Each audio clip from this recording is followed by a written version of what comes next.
अगर तुम डरावने किस्सों के दीवाने हो तो आज की कहानी तुम्हारे ही लिए है। आज मैं तुम्हें एक ऐसी खौफनाक हवेली की दास्तां सुनाने वाला हूं जो तुम्हारी रातों की नींद हराम कर देगी। ये कहानी है एक छोटे से विलेज की, जहां एक जर्जर हवेली खड़ी थी। लोगों का कहना था कि उस हवेली में भूतों का बसेरा है। किसी में भी इतनी हिम्मत नहीं थी कि रात के अंधेरे में उस हवेली के करीब से भी गुजरे। एक रात विलेज के 3 जिगरी यार रोहित, सुमित और नीतू ने सोचा कि चलो आज रात उस हवेली का चक्कर लगाकर देखें कि आखिर वहां होता क्या है। रात के 12 बजे तीनों दोस्तों ने डरते डरते हवेली के पास पहुंचे। हवेली का दरवाजा अपने आप खुल गया। अंदर पिच अंधेरा था और हवा में एक अजीब सी सर्दी महसूस हो रही थी। जैसे ही उन्होंने अंदर कदम रखा, दरवाजा धड़ाम से बंद हो गया।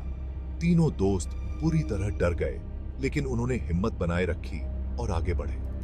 हवेली के अंदर दीवारों पर धूल जमी पुरानी तस्वीरें लटक रही थीं, जो किसी जमाने के राजा महाकिंग्सों की लगती थी। अचानक उन्हें एक कमरे से किसी के रोने की आवाज सुनाई दी। तीनों उस तरफ बढ़े।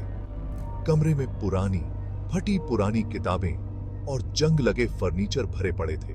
और फिर अचानक से एक साया उनके सामने आकर खड़ा हो गया।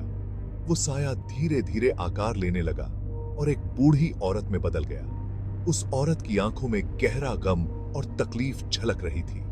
उसने रोते हुए कहा, कृपया मेरी मदद करो, मैं इस हवेली में कैद हूं। तीनों दोस्त कुछ समझ नहीं पाए कि क्या करें। रोहित ने हिम्मत करके पूछा, हम आपकी कैसे मदद कर सकते हैं? उसी वक्त हवेली की दीवारें हिलने लगीं और एक चीख गूंज उठी। वो बूढ़ी औरत अचानक गायब हो गई और कमरे में एक अजीब सी सर्दी छा गई। सुमित बोला, हमें यहां से भागना चाहिए, लेकिन दरवाजा बंद था और कोई रास्ता नहीं दिख रहा था। तभी नीतू को एक पुरानी किताब में कुछ मंत्र लिखे हुए मिले। उसने वो मंत्र पढ़ना शुरू किया। जैसे ही मंत्र खत्म हुआ, दरवाजा खुल गया और हवेली से एक तेज रोशनी निकली। तीनों दोस्त भागकर बाहर निकले और फिर कभी उस हवेली के पास नहीं गए।